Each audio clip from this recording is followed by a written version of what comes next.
جب سے عالمی ادارے صحت نے کرونا وائرس کو عالمی وبا قرار دیا ہے، امریکی خوراک اور ٹوائلٹ پیپرز ذخیرہ کرنے کے لیے دکانوں کا رخ کر رہے ہیں، لیکن کیلیفورنیا کے لوگ صرف گروسری کا سامان ہی نہیں خرید رہے۔ یہ قطار لاس اینجلس میں اسلحے کی دکان کے سامنے لگی ہے۔ 1992 میں لاس اینجلس میں جب فسادات ہوئے تھے تو میں نے بہت سی بندوقیں خریدی تھی تاکہ اگر دوبارہ ایسا ہو تو اس کے لیے تیار ہو سکوں۔ مجھے لگتا ہے کچھ ہی دن میں صدر ہم سب کو گھر میں بند کرنے کے احکامات دیں گے، اور مجھے خدشہ ہے کہ لوگ کھانا اور عام استعمال کی اشیاء چوری کرنے گھروں میں گھس آئیں گے۔ اسلحہ بیچنے والے سٹورز کے مالکان نے کیمرے کے سامنے اس صورتحال پر تبصرہ کرنے سے انکار کر دیا، لیکن کیمرہ بند ہونے پر وہ یہ اعتراف کرتے ہیں کہ انہیں یاد نہیں آخری بار کب ان کے سٹورز اتنے مقبول تھے کہ خریداروں کی اتنی لمبی قطاریں ہوں۔ اس دوران ریاستی حکام لوگوں کو پرسکون رکھنے کی پوری کوشش کر رہے ہیں۔ کیلیفورنیا کے گورنر گیون نیوسم نے ریاست میں بارز، ریسٹورانٹس اور نائٹ کلبز کو بند کرنے کا حکم دیا اور کورونا وائرس سے متاثرہ لوگوں پر زور دیا کہ وہ زیادہ تر گھروں میں ہی رہیں۔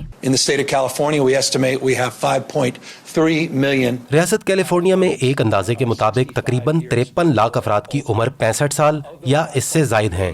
ان کی عمر کی وجہ سے اور اس وائرس کی بڑی عمر کے افراد کو نشانہ بنانے کی خصوصیت کے باعث ہم ان کی حفاظت کو ترجیح دے رہے ہیں اور دائمی امراض کے شکار اور بے گھر افراد کو ترجیح دے رہے ہیں۔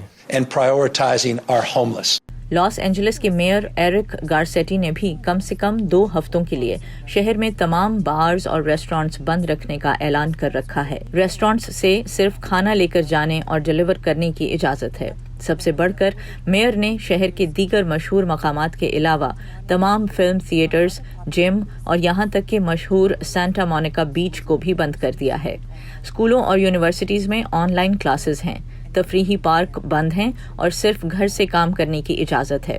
جن لوگوں کو ریاست کی طرف سے فراہم کیے گئے گرم کھانے اور دیگر امداد کی ضرورت ہے، انہیں مقررہ مقامات پر ضرورت کی چیزیں فراہم کی جا رہی ہیں۔